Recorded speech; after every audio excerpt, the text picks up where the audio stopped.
Para a oração, nós louvamos, nós rendemos graças nessa manhã. Senhor, agradecemos por esse momento tão especial. Senhor, é um momento tão importante para nós, Senhor. Essa reunião, Senhor, ela é a mesma reunião que o Senhor vai ter conosco quando o Senhor voltar, Senhor.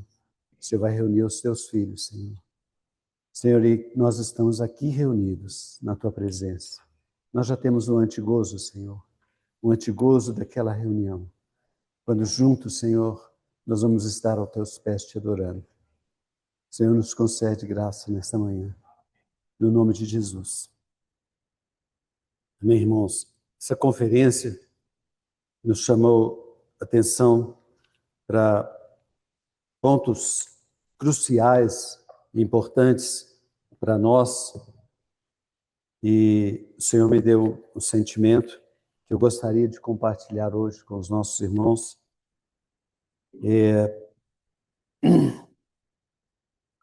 Uma coisa que os irmãos enfatizaram e nos chamaram a atenção e que nós devemos tomar consciência sobre a nossa vocação. E os irmãos enfatizaram sobre a questão do nosso novo nascimento. Vamos abrir as nossas Bíblias em João capítulo 3, versículo 5.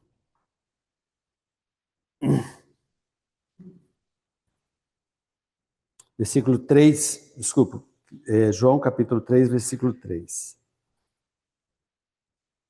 João capítulo 3, versículo 3. É um diálogo que o Senhor está tendo com Nicodemos. Nicodemos era uma pessoa bastante religiosa, temente a Deus, cumpridor da lei, e era um servo de Deus na velha dispensação, na dispensação do Velho Testamento. E ele foi ter com Jesus de noite. E ele sabia que Jesus era uma pessoa diferenciada. Por isso ele foi ter com Jesus aquela noite. Mas o Senhor Jesus falou com ele já de cara. Versículo 3.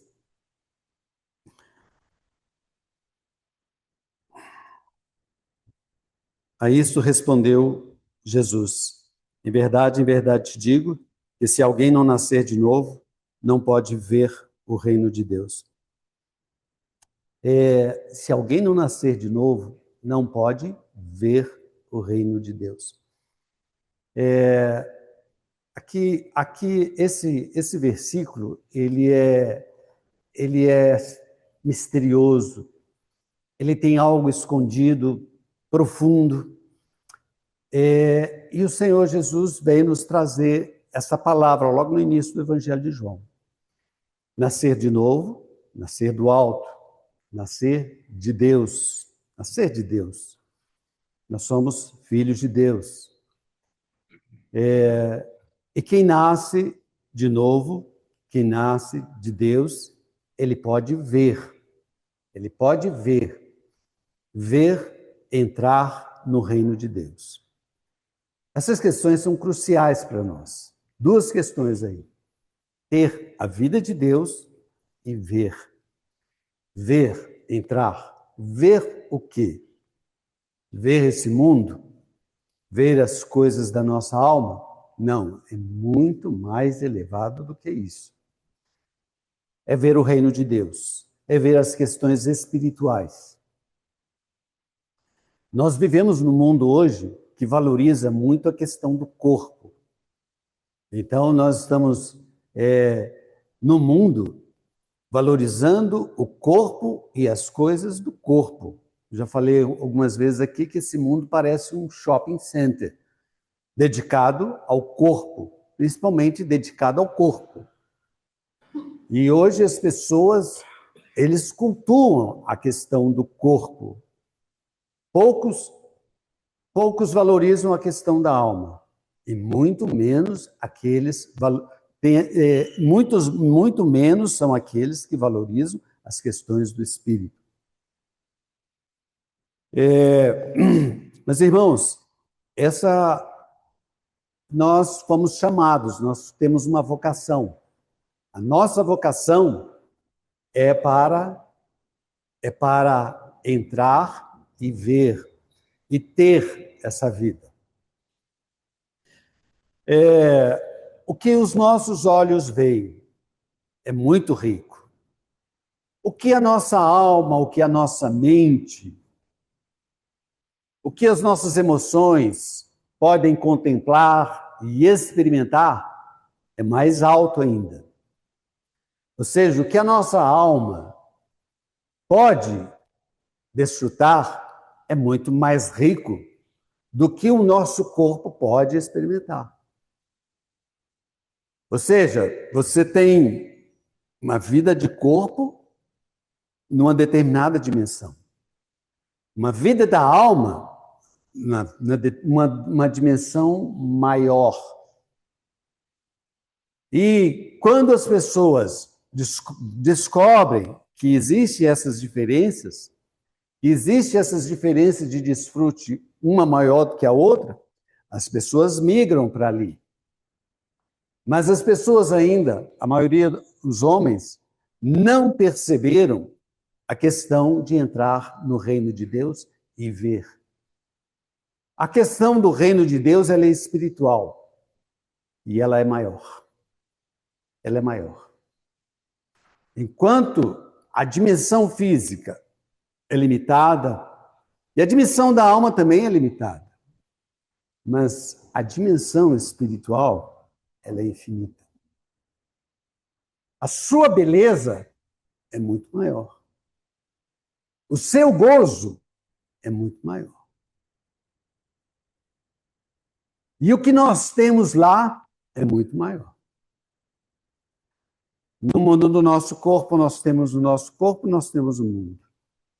No mundo da nossa alma, nós temos a nossa alma, nós temos os nossos sentimentos, nós temos os nossos relacionamentos. Mas no mundo do espírito, nós temos o próprio Deus, que é a verdade, que é a fonte de todas essas coisas.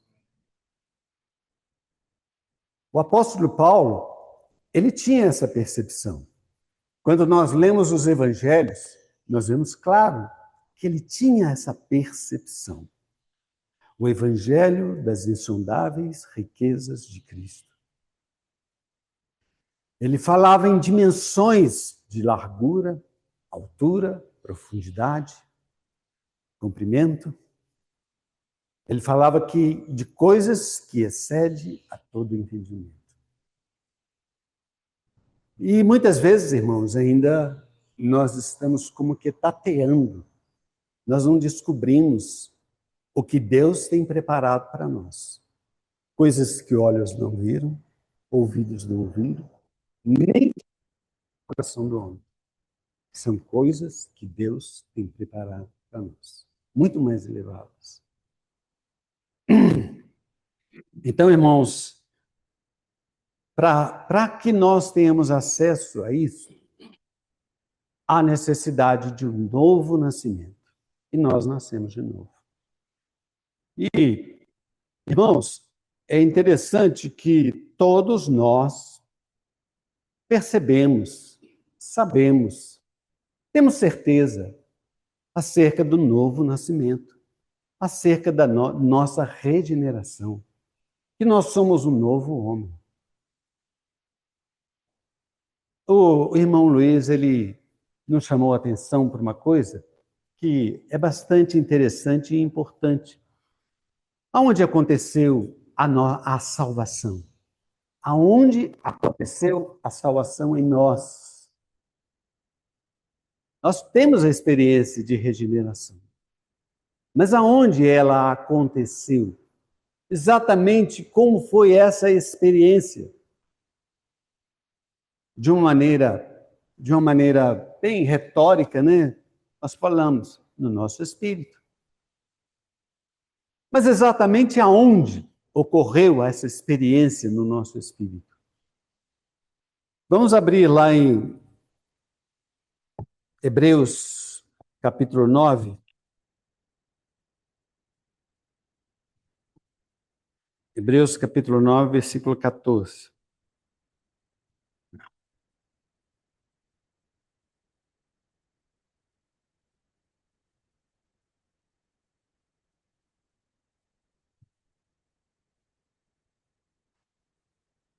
Muito mais, o sangue de Cristo, que pelo Espírito eterno, a si mesmo se ofereceu, sem mácula a Deus, purificará a nossa consciência de obras mortas, para servirmos ao Deus vivo.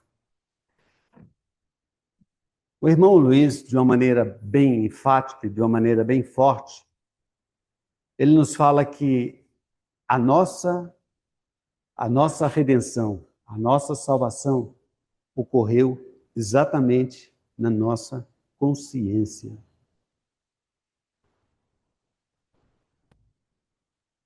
Mas o que vem a ser a nossa consciência? É uma coisa difícil de ser definida. É uma coisa difícil de ser percebida. Eu vou dar um exemplo. Com os meus olhos, eu consigo ver todas as coisas que estão ao meu redor. Menos uma coisa, o meu próprio olho.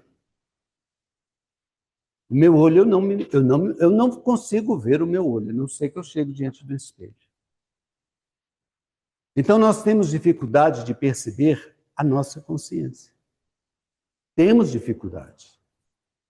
Nós sempre falamos, o nosso espírito é corpo, alma, o nosso espírito é consciência, intuição e comunhão. Mas a gente tem dificuldade de perceber. A gente percebe a comunhão. Comunhão é mais fácil de perceber, que diz respeito à nossa experiência, vamos dizer assim, mística ou orgânica, ou da nossa comunhão com Deus, da presença de Deus na nossa vida. Nós conseguimos percebê-la. A intuição também, alguns irmãos têm dificuldade. A intuição é uma coisa importante para nós. Porque com a nossa mente, com o nosso olhar natural, com a nossa mente natural, nós não compreenderemos Deus. A intuição é a maneira de Deus falar conosco, de revelar para nós. Se não for pela intuição, nós não temos compreensão, nós não temos entendimento de Deus, nós não temos conhecimento de Deus. Porque Deus é elevado, Deus é sublime, Deus é infinito, e nós não temos a capacidade mental, psicológica de compreender, de entender Deus. Existe até uma música nesse sentido. Mas é pela intuição. É assim que Deus se comunica com os anjos. Os anjos não têm mente, porque a mente depende do cérebro. Os anjos não têm corpo. Eles se comunicam com Deus através de intuição. Eles têm uma percepção direta com Deus. Mas nós dependemos ainda do nosso cérebro, nós dependemos da nossa mente. Mas no que diz respeito às coisas de Deus, elas vêm pela intuição.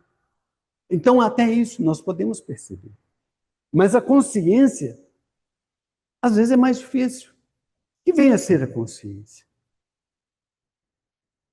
E nós somos informados que o nosso espírito estava mortificado, mas a consciência ainda estava lá. Um pouco ainda estava lá a consciência. O que vem a ser a consciência? E a nossa consciência, hoje, para nós que somos regenerados, ela compõe o novo homem. Ela é o novo homem. E a consciência é a parte líder desse novo homem. Na nossa experiência antiga, ou às vezes até atual, às vezes nós somos muito carnais, a parte líder do nosso velho homem é a alma. Mas a parte líder do novo homem é a consciência. E a consciência, como o próprio nome diz, é aquela que tem ciência, é aquela que vê, é aquela que percebe. E é muito mais. É aquela que governa. O velho homem ele é governado pela sua mente. Ele pensa, ele sente e ele faz. Ele pensa, ele sente e faz pela vontade. No nosso espírito, a parte líder do nosso espírito é a consciência. Irmãos, e essa parte líder do nosso ser, a Bíblia fala que é nesse lugar que foi aplicado o sangue do Senhor Jesus. Nesse lugar, a consciência foi aplicada o sangue do Senhor Jesus. Hoje nós estamos partindo do pão.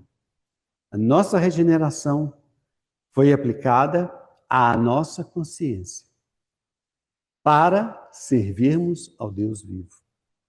Aqui servir é adorar. Servir é cultuar. Servir é ter comunhão. É prestar serviço a Deus.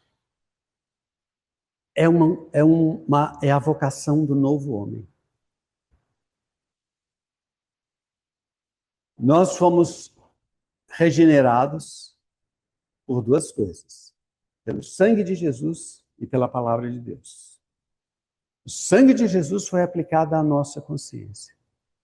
Por que o sangue de Jesus foi aplicado à nossa consciência? Porque a nossa consciência era má. Porque nós fazíamos obras mortas.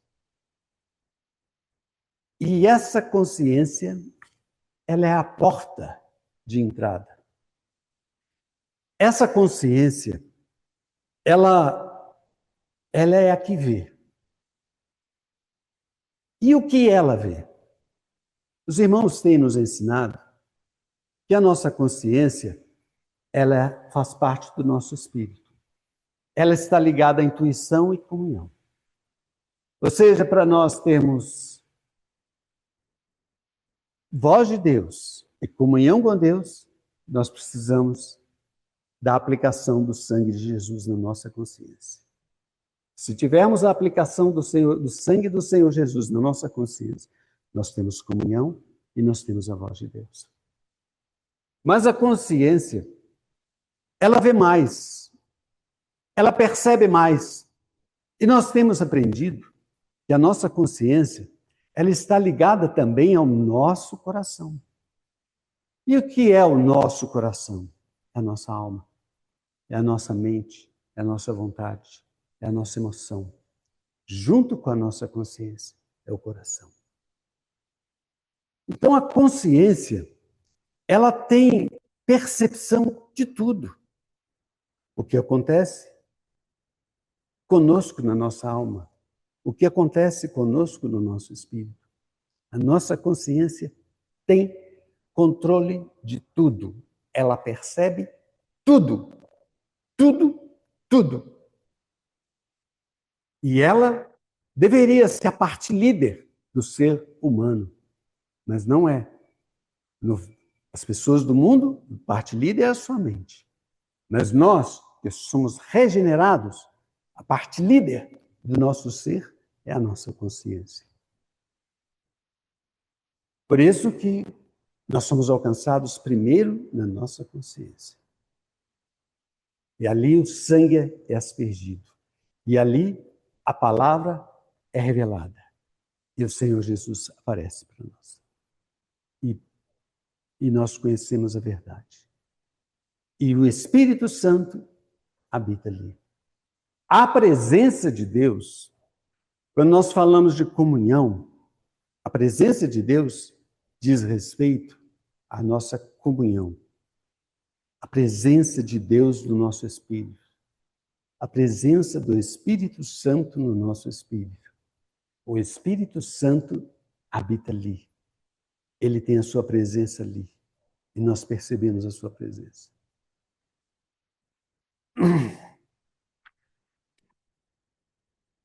Irmãos, nós somos o templo de Deus. Deus habita em nós. Vamos abrir 1 Coríntios, capítulo 3. Os irmãos me desculpem se eu ser um pouquinho mais longo, mas é uma palavra que o Senhor me deu. E eu preciso de compartilhar isso com os irmãos. Amém? Vamos abrir 1 Coríntios, capítulo 3, versículo 16 e 17.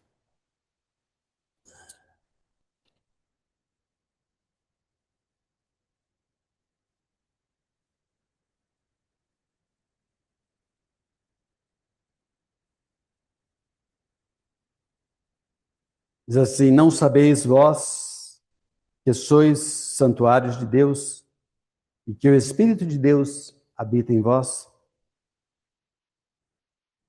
Irmãos, nós temos que saber. Nós somos o santuário de Deus. Somos o santuário de Deus. E nosso espírito é o santo dos santos. O nosso espírito é aquele esconderijo que o nosso irmão Luiz compartilhou nos 2 domingos atrás. É o esconderijo onde Deus habita e onde nós encontramos refúgio debaixo das suas asas. É o lugar secreto, lá do Salmo 51. E é o lugar secreto ali de Mateus capítulo 6, versículo 6, onde nós secretamente fechamos a nossa porta, naquele lugar escondido, e nós falamos com Deus. Nós somos o templo de Deus. Versículo 17. Se alguém destruir o santuário de Deus, Deus o destruirá. Porque o santuário de Deus, que sois vós, é sagrado. Estranho, né? Essa palavra, destruir. Talvez os judeus tivessem um conceito de destruição, porque o templo deles era físico. Como aconteceu, Babilônia, Nabucodonosor desceu e destruiu aquele lugar. Mas não é isso. Essa palavra destruir, ela tem um sentido de corromper. Corromper moralmente. Pecar. Se nós destruirmos o templo de Deus, Deus destruirá.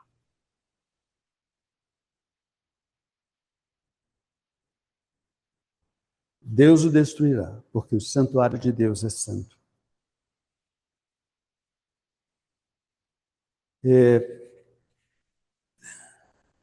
Vamos abrir 1 Timóteo, capítulo 1.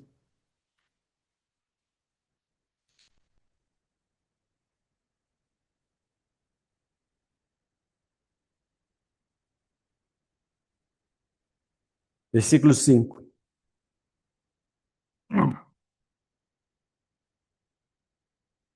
Ora, o intuito da presente admoestação visa ao amor que procede de coração puro, de consciência boa, de fé sem hipocrisia. Irmãos, Paulo está instruindo Timóteo, aquele jovem. O intuito da presente admoestação visa o amor que procede de coração puro. O Senhor Jesus falou que bem-aventurados os puros de coração, porque verão a Deus. Irmãos, como é que está o nosso coração? O que nós queremos? O que nós queremos? Há um tempo atrás, o nosso irmão Mário compartilhou sobre o modelo do santuário, naquelas estações. E ele nos chamou a atenção para isso. O que é que nos atrai? Posição? É estar aqui compartilhando? É ser um líder? O que é que está nos atraindo?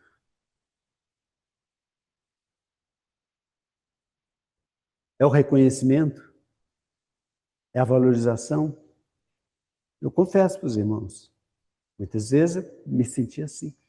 Quero dizer para os irmãos que essa palavra, primeiro, é aplicada a mim. Toda essa palavra. Irmãos, mas aqui uma coisa, em 1 Coríntios, capítulo 3, versículo 17, nós já vimos que a coisa é bastante séria. E o nosso irmão Luiz, ele não chamou atenção, não somente ele, mas todos os irmãos, nessa conferência. A vida espiritual é uma coisa muito séria, irmãos. É muito séria. Nós não viemos aqui semanalmente para reunir, para desfrutar das músicas, dos cânticos, da comunhão com os irmãos. A vida espiritual é uma coisa séria, muito séria. Nós nos entregamos não é para deleitar. Nós nos entregamos a vida ao nosso Senhor que nos conquistou, que nos achou, que nos conquistou. Estávamos perdidos e fomos achados. A nossa vocação é uma coisa séria, muito séria. Nós temos profissionais aqui, o Júlio, o Fernando, são profissionais médicos. Eles não podem brincar com a profissão deles. Nosso irmão Vaguinho, profissional do Corpo de Bombeiros, tem que ser sério. É muito sério. Nosso irmão Amaury, ele mexe com construção civil. Ele tem que ser sério. Profissionalmente, nós temos uma vocação. E nós temos que ser sérios. Nós temos uma vocação celestial. Ela é mais séria ainda, irmãos. Ela é mais séria. Nós devemos cuidar bem da nossa consciência.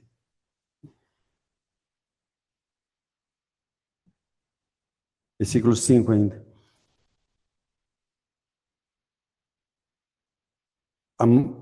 De consciência boa e de fé sem hipocrisia. Vamos lá no versículo 18, versículo 18, do mesmo capítulo. Este é o dever que te encarrego, ó filho Timóteo, segundo as profecias, que antecipadamente foste objeto. Combate firmado nelas o bom combate. Combate o bom combate. Mantendo fé e boa consciência. Essas duas palavrinhas estão sempre juntas. Fé e boa consciência. Só abrindo parênteses aqui. Fé diz respeito à nossa intuição, aquilo que Deus nos falou, nos revelou. Isso constitui a nossa fé subjetiva. Faz parte do nosso espírito, a intuição. E boa consciência, o outro órgão do nosso espírito. Boa consciência. Porquanto alguns, tendo rejeitado a boa consciência, vieram a naufragar na fé. Irmãos, se a gente não cuidar da nossa consciência, nós vamos afundar na fé. Nós vamos naufragar. Nós vamos ficar para trás. Se nós não tivermos um coração puro, uma consciência boa, uma fé sem hipocrisia, nós vamos parar. Nós devemos cuidar da nossa consciência.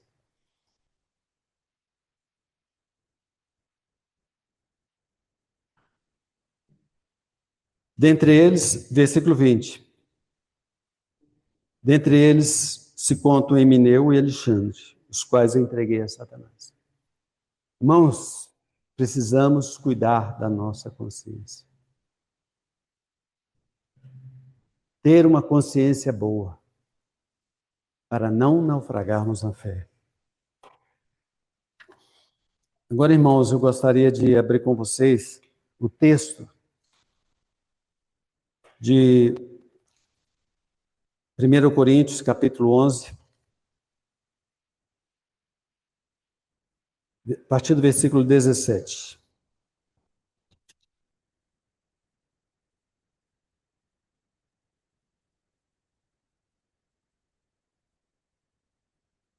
Primeira Coríntios, capítulo 11, versículo 17. Nisso, porém, que vos prescrevo, não vos louvo, porque vos ajuntais não para melhor, e sim para pior.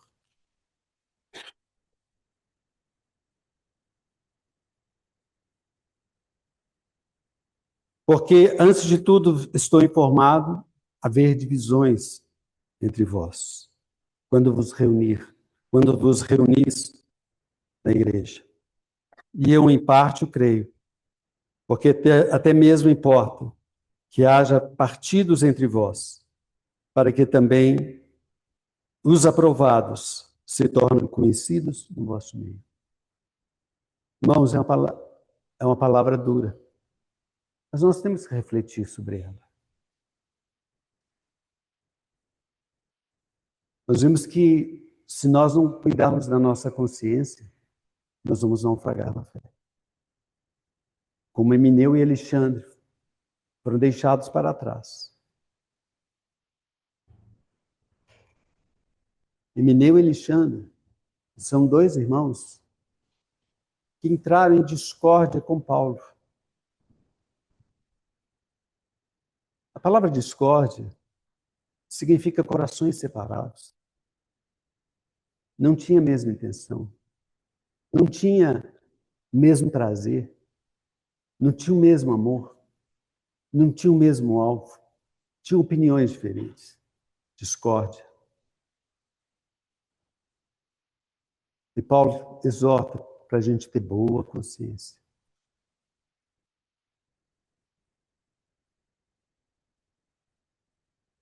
Versículo 23, a partir do versículo 23. Porque eu recebi do Senhor o que também vos entreguei. E o Senhor Jesus, na noite em que foi traído, tomou o pão. E tendo dado graças, partiu e disse: Isso é o meu corpo, que é dado por vós. Fazei isso em memória de mim. Por semelhante modo, depois de haver ceado, tomou também um cálice, dizendo: Este cálice é a nova aliança no meu sangue. Fazei isso todas as vezes que beberdes, em memória de mim. Porque todas as vezes que comerdes este pão e beberdes o cálice, anunciais a morte do Senhor até que ele venha. Por isso, aquele que comer o pão ou beber o cálice do Senhor indignamente será réu do corpo e do sangue do Senhor. Examine-se, examine-se. Aqui é a consciência, irmão. Sua consciência. Examine-se. Examine-se. Para nós não tomarmos o cálice do Senhor indignamente e sermos réu do corpo e sangue do Senhor. Examine-se, pois, o homem a si mesmo. Examine-se, pois, o homem a si mesmo. Quem faz isso é a nossa consciência. Ela tem o papel de examinar. Ela tem a responsabilidade de examinar. Ela tem a liderança de examinar. E ela, percebendo o pecado, pede perdão para Deus. Porque a nossa consciência ofende a Deus e pode ofender também o nosso irmão. Paulo era uma pessoa que zelava pela sua consciência. Ele procurava andar com boa consciência diante de Deus e diante dos homens. Examine-se, pois, o homem a si mesmo, assim coma do pão e beba do cálice, pois quem come e bebe, sem discernir o corpo. Aqui, irmãos, não é só corpo e sangue, aqui é corpo. Aqui tem dois sentidos. O corpo do Senhor físico e o corpo místico do Senhor, a igreja. Precisamos discernir a igreja do Senhor, o corpo do Senhor. Não podemos trazer prejuízo para o corpo do Senhor. Não podemos ter espírito de divisão, de discórdia, de invejas e ciúmes no nosso meio. Senhor, nos dá um coração puro, puro, que olhe só o Senhor. Só o Senhor. Senhor, não interessa. Vou perder tudo. Não quero perder o Senhor. Vou vender tudo que tenho, mas quero ter o Senhor. Só Ele. Irmãos, uma coisa séria. Muito séria. Versículo 30. Eis a razão que há entre vós muitos fracos e doentes, e não poucos os que dormem. Irmãos, isso é sério. Às vezes nós não percebemos a seriedade de vida espiritual. Mas Deus nos criou homens tripartidos, seres humanos tripartidos, cuja liderança deve ser espiritual. Nossa consciência deve liderar todo o nosso ser. Deve levar cativo todo o nosso ser, nossa alma e nosso corpo. Mas se nós não tivermos uma boa consciência, tivermos uma má consciência, a nossa alma vai sofrer. Nós vamos ficar ansiosos, nós vamos ficar perturbados, nós vamos ficar assustados, nós vamos ficar cheios de medo. Mais do que isso, nós vamos contrair doença para o nosso corpo.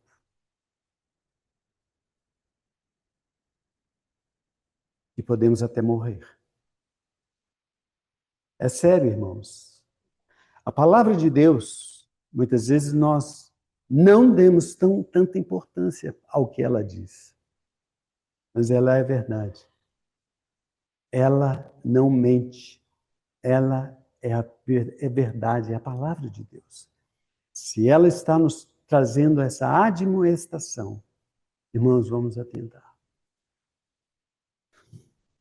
Quando julgados, somos disciplinados pelo Senhor, para não sermos condenados com o mundo.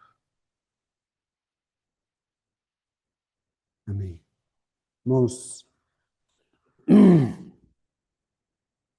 foi a palavra que Deus colocou no meu coração nesta manhã. Eu sou objeto desta palavra. Mas acredito que todos nós somos objetos desta palavra. Irmãos, considere esses textos que nós lemos. É muito sério. A consciência é a porta do nosso espírito. Se nós não tivermos uma consciência boa, essa porta estará fechada. Essa porta estando fechada, eu não tenho comunhão com Deus. Eu não tenho a palavra de Deus. Eu vou ser como muitos que Paulo fala que se perderam em loquacidade frívola. Eu ainda vou ter a mente, ainda vou ter as minhas emoções, ainda vou ter a minha memória, mas eu vou me perder em loquacidade frívola. Vou falar de coisas que não é realidade para mim, que eu não as conheço, só tenho na minha mente. Então, irmãos, vamos zelar pela nossa vida espiritual e pela igreja de Deus, pelo corpo do Cristo. Então, esse momento é representado no Velho Testamento pela oferta pacífica. A oferta pacífica, participavam dela Deus, o ofertante, a sua família e os seus amigos. Todos participavam da oferta pacífica. Então, esse momento para nós é um momento de oferta pacífica. Haja paz entre nós e o Senhor. Haja paz entre os irmãos. Não haja discórdia. Não haja disputa. Não haja invejas. Não haja ciúmes. Não haja discórdia, irmãos. O Senhor nos livre disso. Se os irmãos querem ler mais um texto precioso sobre isso, leia 1 João. 1 João, irmãos. Capítulo 1.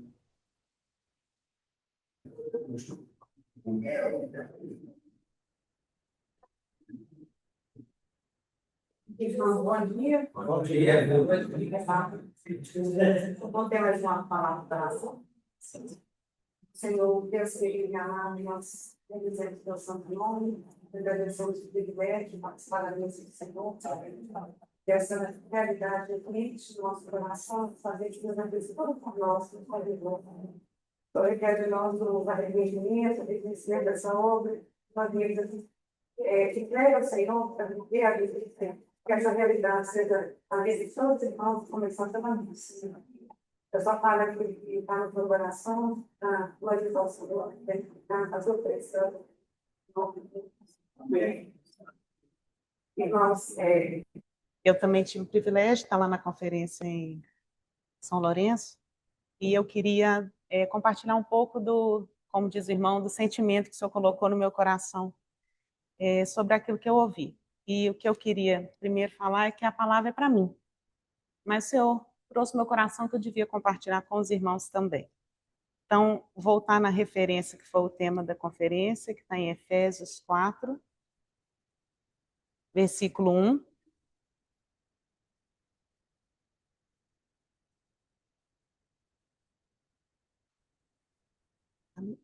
Por isso eu, o prisioneiro do Senhor, peço que vocês vivam de maneira digna da vocação a que foram chamados. Vou ficar nessa parte. É muito rico ver a multiforme sabedoria do Senhor, né, na vida dos irmãos, como cada um trouxe algo de tudo que o Senhor tem, muito mais que Ele tem a revelar para nós. E para mim o Senhor falou muito sobre essa frase aqui, né? Peço que vocês vivam. E eu anotei assim, a nossa vida ela deve ser uma mensagem, né? O irmão até citou Santo Agostinho, se eu não estou enganado, que ele falou que a gente deve pregar em todo tempo e às vezes usando as palavras. Então a nossa vida tem que ser real daquilo que a gente crê. O que a gente diz que a gente crê deve ser o nosso agir, né? E diante disso, o Senhor me trouxe uma palavra que está no profeta Ageu. O Ageu está no finalzinho do Velho Testamento, vou dar tempo para os irmãos localizarem, que não é sempre que a gente fala de Ageu, né? Mas que preciosa essa palavra. Na verdade, toda a palavra do Senhor é tão preciosa. E esse ano eu tomei aqueles propósitos de ler a Bíblia toda, e eu tenho experimentado que a palavra do Senhor, ela nos cura. Ela vai te enchendo, o Espírito Santo vai falando e vai te confrontando. Então vai ficando também um caminho estreito, mas muito agradável, porque ele é com o Senhor, não é sozinho. O caminho largo a gente está perdido. Então a gente acha que tem espaço, mas não tem espaço nenhum. A gente está vazio, solto no mundo. E no caminho estreito a gente está acolhido pelo Senhor. Então vou ler aqui o início de Ageu. Ageu foi um dos profetas que a gente chama de menores, porque o livro é menor, né? Mas todos têm toda a importância porque é a palavra do Senhor. E ele foi levantado, segundo eu li, ele já era idoso, então provavelmente ele viu o primeiro templo. E o povo tinha voltado do exílio, né, da Babilônia, já estava lá em Jerusalém, começou a construir o templo e parou. Né? Teve uma situação, o pessoal da Samaria se levantou, o rei pediu um decreto e eles se acomodaram ali. Então, eram pessoas que tinham saído da Babilônia, não foram, o remanescente não foram todos os que foram, né? Muitos ficaram com seus negócios, a vida estava estabilizada ali, mas o Senhor trouxe o coração de alguns para voltar e reconstruir. Mas em algum momento eles pararam e começaram a construir a sua vida. Então vamos ler aqui Ageu no capítulo 1. No segundo ano do reinado de Dario, no sexto mês, no primeiro dia do mês, por meio do profeta Ageu, a palavra do Senhor veio a Zorobabel, filho de Salatiel, governador de Judá, e a Josué, filho de Josadaque, o sumo sacerdote, dizendo: Assim diz o Senhor dos exércitos, assim diz o Senhor dos exércitos, este povo diz, ainda não chegou o tempo em que a casa do Senhor deve ser reconstruída.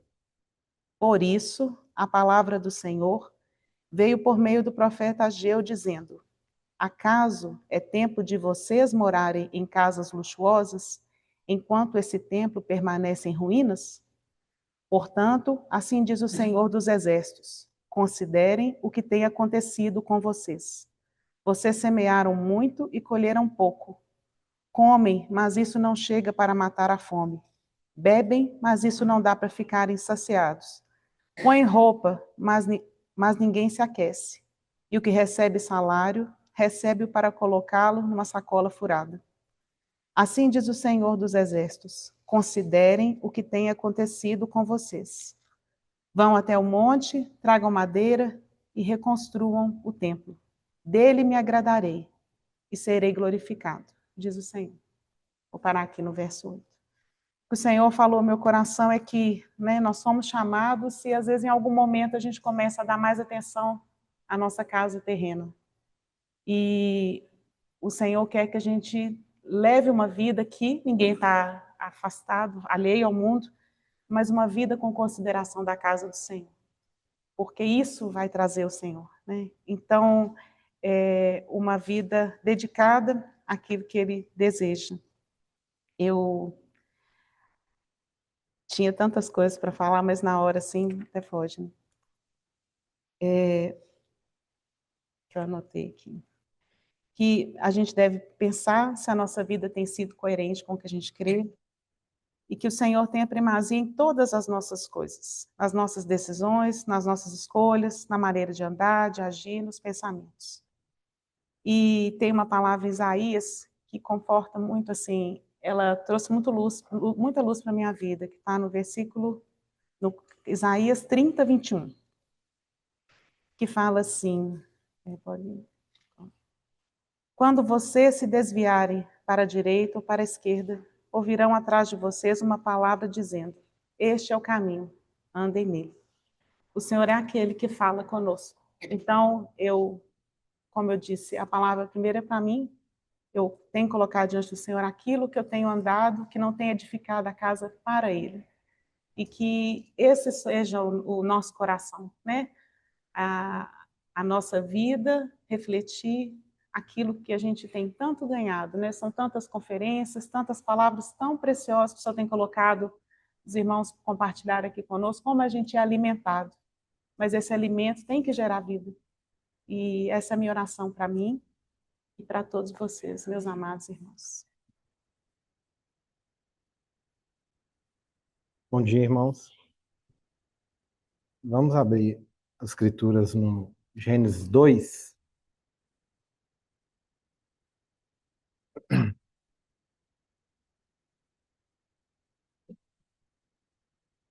Conforme os irmãos já fizeram questão de falar, sim, foi um tempo muito proveitoso da parte do Senhor, essa conferência, e assim, eu fiquei encantado com a profundidade da palavra, e estava até comentando com o irmão Mário mais cedo, que a gente vê, né, a bondade do Senhor em trazer a profundidade, né, a doutrina profunda, e a gente também vê a prática. Eu costumo dizer que eu sempre vou mais para o lado da prática. Não sei se isso aí é uma dificuldade, um defeito, mas sempre me chama muita atenção a questão da prática.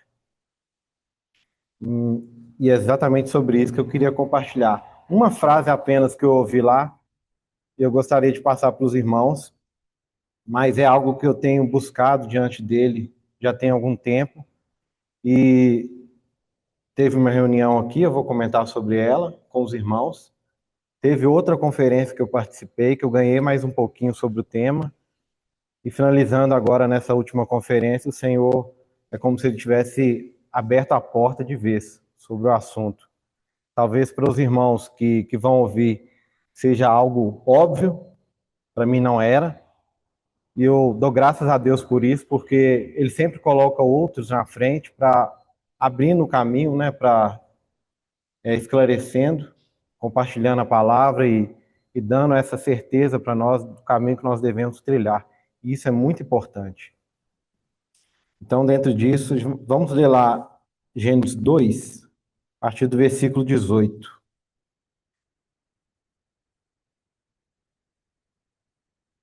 Disse mais o Senhor Deus: não é bom que o homem esteja só. Far-lhe-ei uma auxiliadora que lhe seja idônea.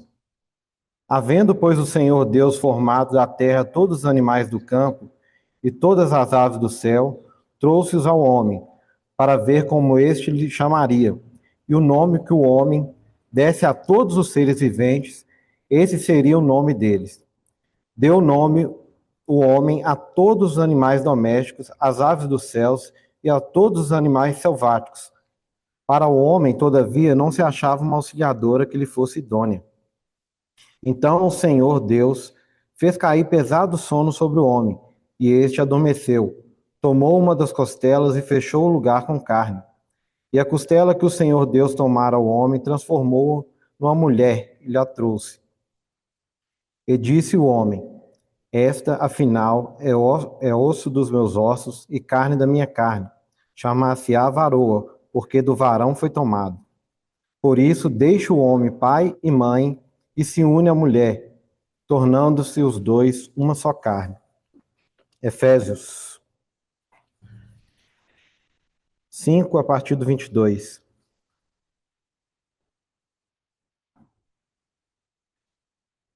As mulheres sejam submissas ao seu próprio marido como ao Senhor, porque o marido é o cabeça da mulher, como também Cristo é o cabeça da igreja, sendo este mesmo o salvador do corpo. Como, porém, a igreja está sujeita a Cristo, assim também as mulheres sejam em tudo submissas ao seu marido. Maridos, amai vossa mulher, como também Cristo amou a igreja, e a si mesmo se entregou por ela, para que a santifique, tendo-a purificado por meio da lavagem de água pela palavra, para apresentar a si mesmo igreja gloriosa, sem mácula, sem ruga, nem coisa semelhante, porém santa e sem defeito. Assim também os maridos devem amar a sua mulher como ao próprio corpo. Quem ama a esposa, a si mesmo se ama. Porque ninguém jamais odiou a sua própria carne, antes a alimenta e dela cuida. Como também Cristo faz com a igreja, porque somos membros do seu corpo. Eis porque deixará o homem a seu pai e a sua mãe, e se unirá à sua mulher, e se tornarão os dois uma só carne. Grande é este mistério, mas eu me refiro a Cristo e à igreja. Para finalizar, 1 Coríntios 3, versículo 9.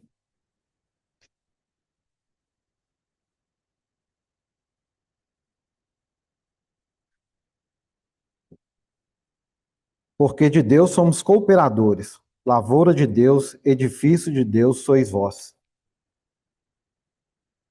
Amém. Quando a gente, voltando lá em Gênesis, quando a gente vê a disposição do texto,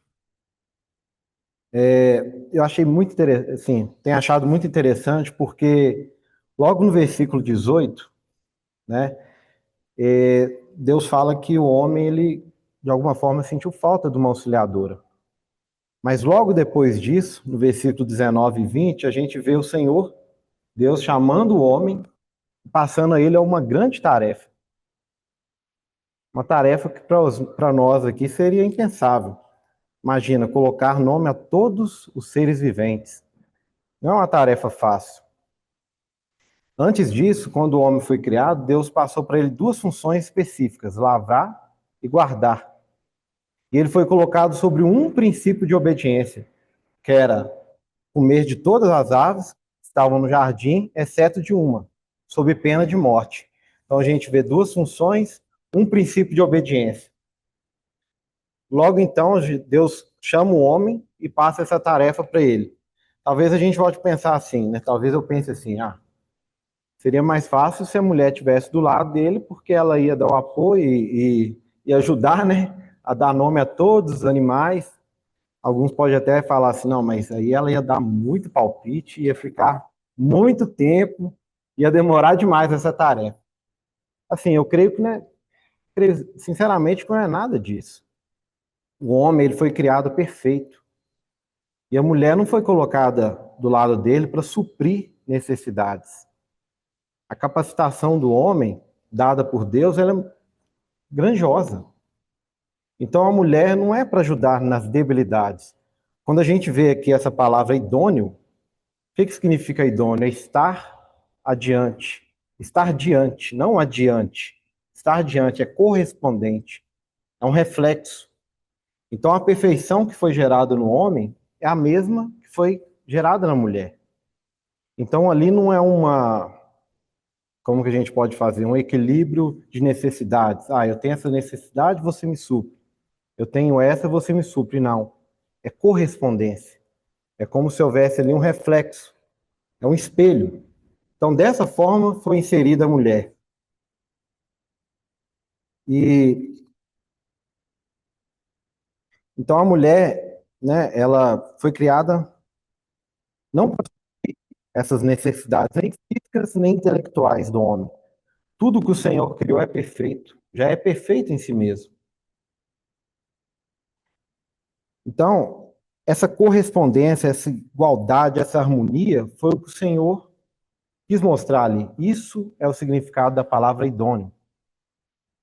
A idoneidade aí refere-se a isso, a uma correspondência, a uma harmonia. E quando a gente vai lá em Efésios 5, 22, e a gente vê essa revelação sendo ampliada, aqui, né, Adão e Eva eram um tipo, a gente sabe disso, e Cristo, a igreja, é um antitipo disso. E quando vemos, né, inclusive no versículo 32, ele fala: grande é esse mistério, mas eu me refiro a Cristo e a igreja. E quando a gente lê os versos anteriores, eu destaquei algumas coisas aqui, que são muito importantes. Ó, Cristo, ele é o cabeça da igreja. Ele é o salvador do corpo. É a autoridade sobre a igreja. Ele ama a igreja e se entrega por ela. Ele a santifica, ele a purifica, ele a apresenta a si mesmo. O Senhor a apresenta a si mesmo.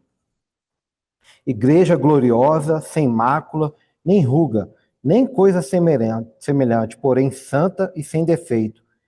A igreja, assim como a gente vê lá em Adão, que após a mulher ser criada, ele fala, enfim, essa é carne da minha carne, ossos dos meus ossos. Assim é com Cristo e a igreja. Nós somos carne da carne dele. Nós somos membros dos seus membros. Alguma versão vai falar que nós somos também ossos dos seus ossos. Então, ele é quem alimenta, ele é quem cuida. Esse é o grande mistério que foi nos revelado. Quando a gente chega nesse ponto, a gente percebe que não sobra muito para o homem, não sobra muito para nós como seres, de alguma forma, capacitados, intelectuais, que podem contribuir com algo aqui, nesse relacionamento. E esse é o ponto, né, que eu gostaria de frisar.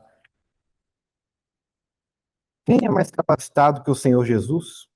Mais forte, poderoso, majestoso, e mesmo assim, seu infinito amor e misericórdia, ele estabeleceu a igreja. Não por necessidade, não por falta, não por carência, não por frustração nenhuma, nada disso. Só pela misericórdia dele, ele estabeleceu a igreja como alguém correspondente a ele, alguém que pudesse refletir todo o seu poder, todas as suas realidades, todas as suas características. Assim a igreja foi criada. Então, não é por necessidade, mas sim por misericórdia. Ele nos tornou participantes dessa obra, participantes dessa gloriosa obra.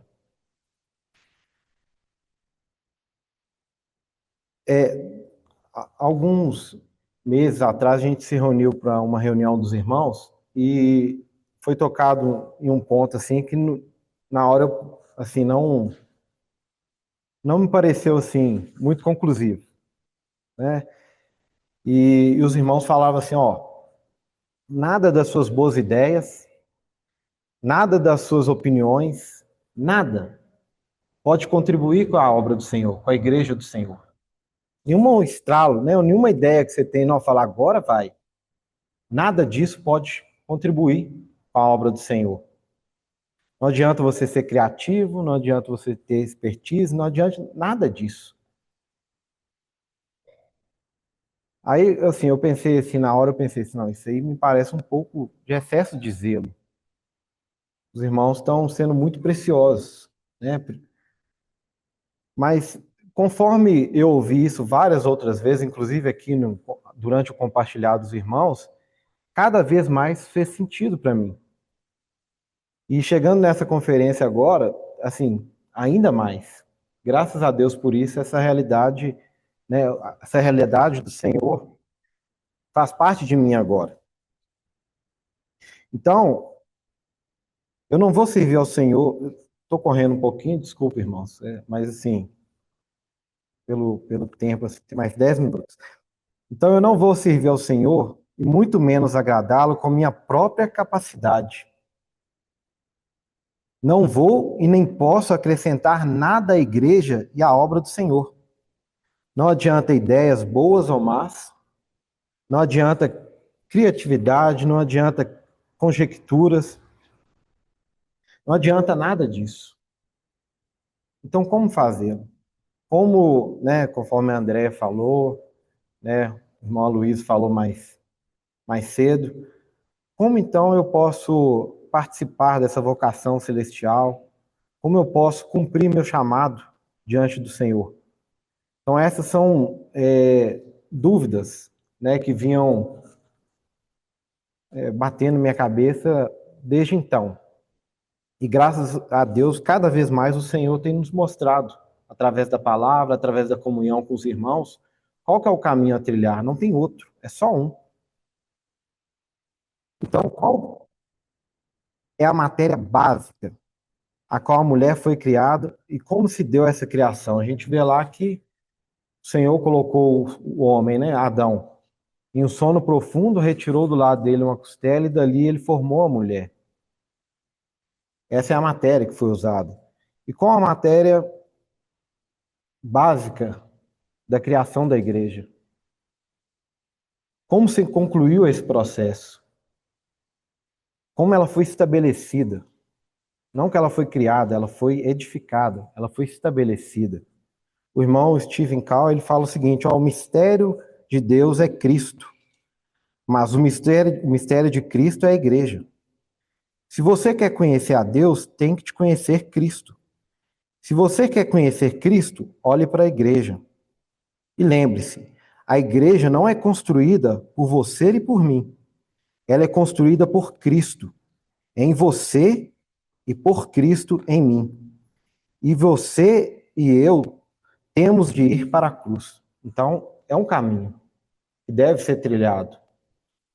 E o fruto desse, a gente pode falar desse caminho, dessa disciplina, são esses reflexos das realidades de Cristo em nós.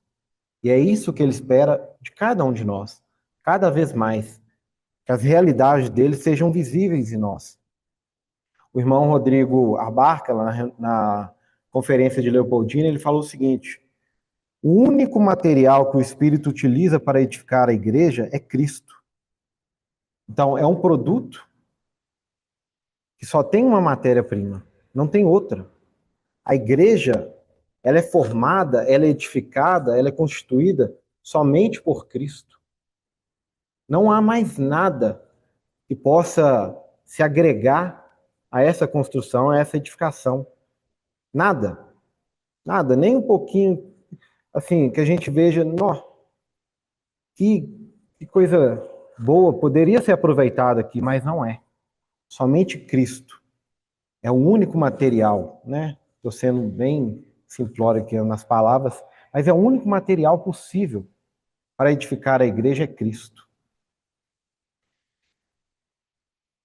E na cruz, eu falei do material, e como foi o Rodrigo Abarca, ele fez questão de falar sobre, né, aquele momento na cruz ali, relatado por João, que a gente vê alguma semelhança com o que aconteceu com Adão, quando Eva foi, né, formar edificada.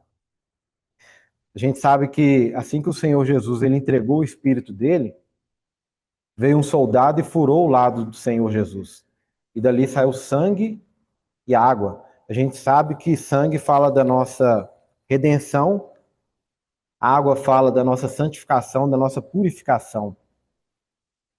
E o irmão ele falou assim, ó, naquele momento ali, Deus ele colocou a mão do lado do Senhor Jesus e dali ele retirou a igreja.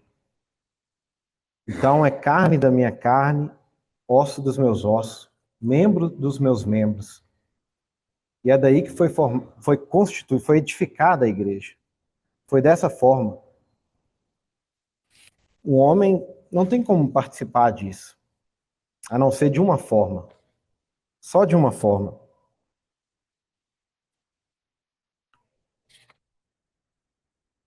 E essa é exatamente, né, a dúvida que eu ficava, né, batendo na minha cabeça aqui.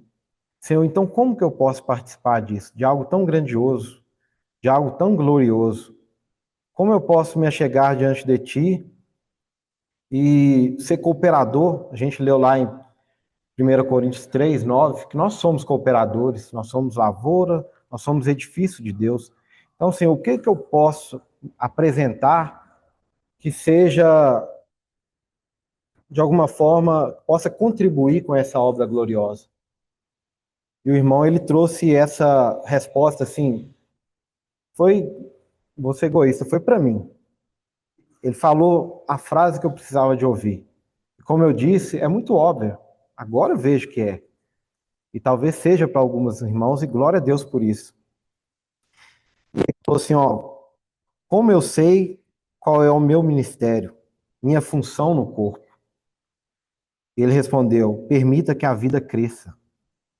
A unção vai definir a função. Então, nós precisamos disso. Que essa vida do Senhor Jesus cresça dentro de nós. As outras coisas serão consequências disso. As realidades do Senhor serão vistas em nós. As atitudes, o caráter será moldado. Até porque é isso que Ele espera de cada um de nós. Ele tem nos moldado como indivíduos, claro, mas como igreja, principalmente no coletivo, porque Ele espera isso para si mesmo. Ele deseja isso para Ele mesmo. Então, é um trabalho que será feito, conforme o irmão falou, né, na última conferência lá em São Lourenço, ele terá a sua noiva ataviada. Isso é uma certeza. Então, como eu me encaixo nisso? Me entregando, permitindo que a vida do Senhor Jesus cresça em mim. Não posso pular etapas, não posso fugir né? A partir do momento que ele tem uma condução para cada um de nós, e ela é bem específica, bem pessoal, eu não posso fugir disso. Eu não posso recuar, eu não posso retroceder, eu não posso ser antagônico, não, eu tenho que me entregar. E dessa forma a vida vai crescer. Quando a gente lembra lá, né, do verso 1 de Efésios 4, fala, rogo-vos, pois, esse é o clamor de Paulo, prisioneiro no Senhor, que andeis de modo digno, andeis, é caminhar, não é retroceder, é prosseguir, digno da vocação a qual fosse chamados. Essa é a vocação que o Senhor tem para cada um de nós, que a vida do seu Filho cresça em cada um de nós, cada vez mais. Nós devemos refletir, né, de forma individual e de forma coletiva sobre isso, para que as realidades do Senhor sejam visíveis em nós. Gostaria de finalizar com uma citação do irmão McTosh sobre o estudo sobre o livro de Gênesis.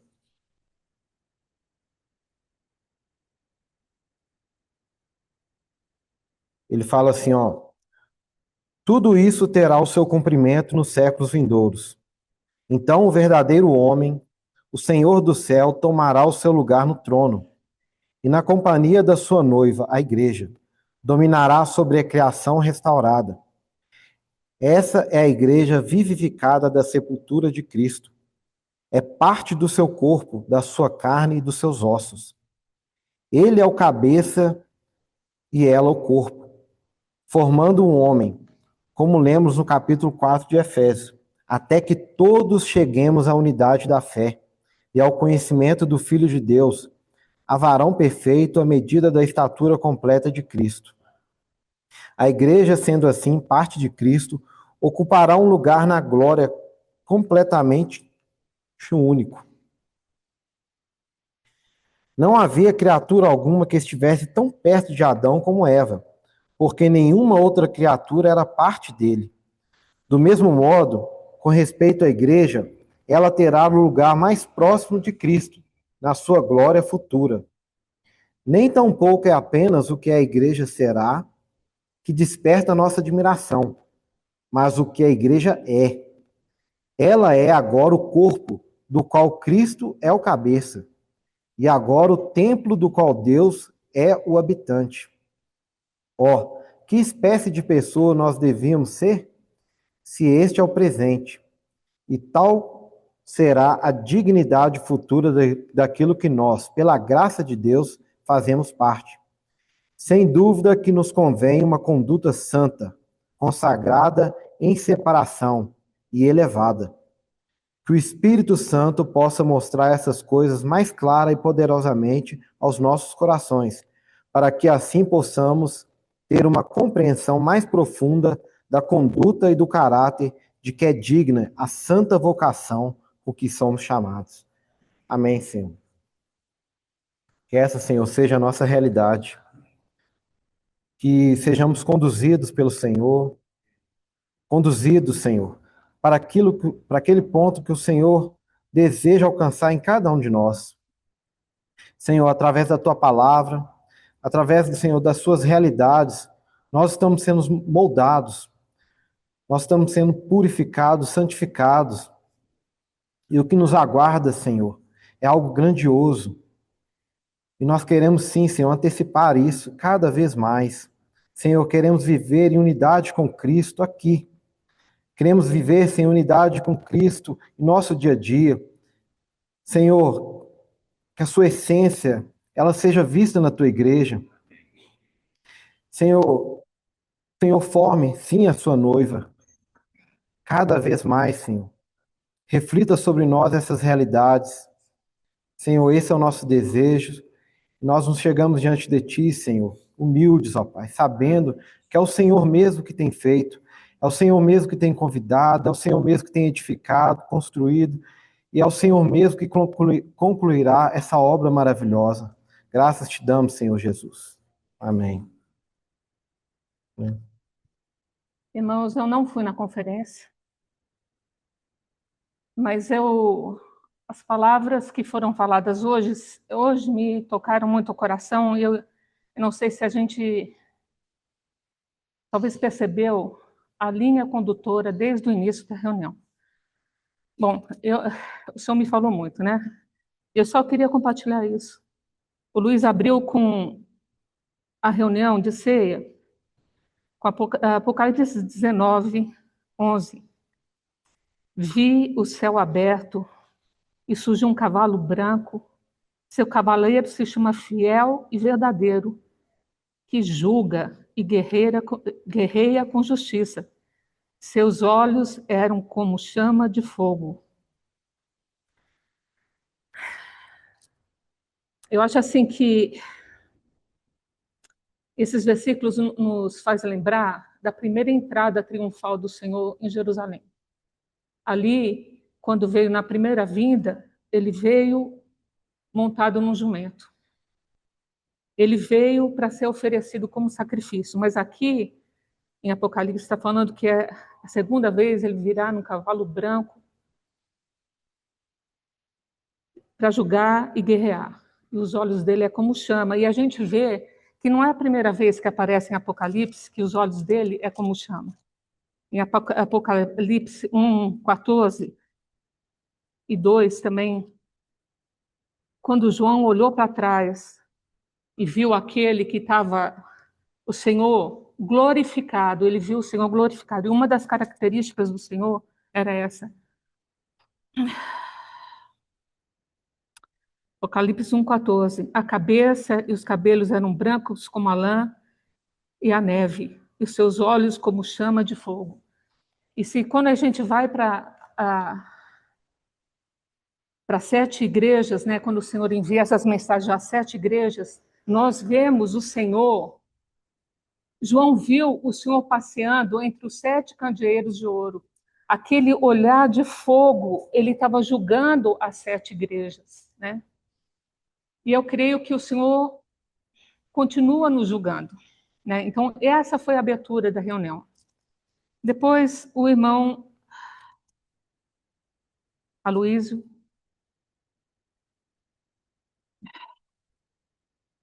ele traçou uma linha da importância da nossa consciência e ele parou em 1 Coríntios 11. E nessa tradução minha, essa daqui é transformadora.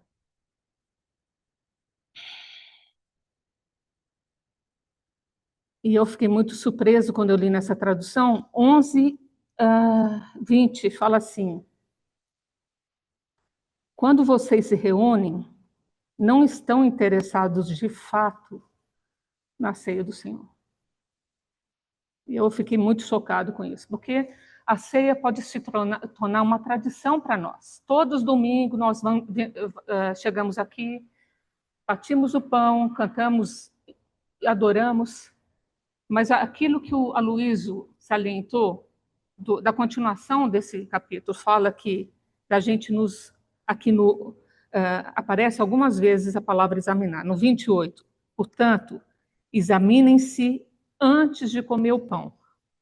Daí, no 31, se examinássemos a nós mesmos, não seríamos julgados dessa maneira. Mas quando somos julgados pelo Senhor, estamos sendo disciplinados para que não sejamos condenados com o mundo. Interessante, né? Paulo está falando para a igreja, a gente corre o risco de ser condenado com o mundo, né? Mas o que me chamou a atenção é que aquele mesmo óleo de fogo do Senhor, lá de Apocalipse, ele está passeando aqui entre nós, irmãos. Ele está passeando, ele continua passeando entre a sua igreja. E ele está nos examinando. E ele espera uma resposta nossa de arrependimento. De arrependimento. E daí a Andréia falou de Ageu. Então é muito significativo, como ela falou, ali Ageu foi levantado para falar para os remanescentes, pequeno grupo de judeus que ouviram a voz do Senhor e saíram do cativeiro. A grande maioria quis permanecer lá. Mas aqueles que voltaram estavam passando por situações não muito condizentes. O Senhor queria que eles voltaram para edificar uma casa para o Senhor, e eles estavam retardados, né? Demorados a obedecer. E no livro de Ageu aparece algumas vezes, essa é uma palavra muito significativa, o verbo considerai. No capítulo 1:5 fala, considerai o vosso passado. 1:7, considerai o vosso passado. 2:15, considerai tudo o que está acontecendo desde aquele dia. Depois, mais para frente, considerai, eu vos rogo, desde este dia em diante. E isso daqui é no 18, considerai nessas coisas. Eu creio, irmão, sinceramente, que o Senhor está nos chamando hoje para nós considerarmos, sabe, nos considerarmos. O Senhor, com os olhos, está passando nas nossas vidas e está nos chamando para nós nos considerarmos como nós temos andado. Como nós temos andado? Será que nós somos como o remanescente que saímos da Babilônia e temos continuado vivendo as nossas próprias vidas? Nós cantamos um corinho bem no começo, e eu acho assim que seja a nossa oração, não apenas de palavra. Reina hoje, Senhor, reina hoje. Isso tudo me fez lembrar o Salmo 139,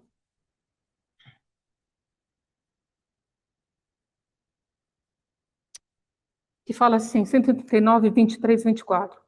Sonda-me, ó Deus. Conhece meu coração, prova-me e conhece os meus pensamentos. Vê se há em mim algum caminho mau e guia-me pelo caminho eterno. Eu creio que nessa manhã, irmãos, que o Senhor está nos chamando para para esse arrependimento, que Ele venha nos sondar, venha com seus olhos de fogo e nos sondar, expor a nossa nudez, e nos levar a arrependimento individual e coletivo. Irmãos, eu não estou falando... eu estou compartilhando uma coisa que eu fui profundamente tocada, mas isso tem que começar na minha vida. Mas eu creio que o Senhor está nos chamando essa manhã, porque essa palavra foi muito batida hoje. Então, que o Senhor nos dê ouvido e nos leve ao arrependimento. O que Ele deseja de nós, na nossa geração, nesses dias, né? É isso que eu tinha que falar. Mas...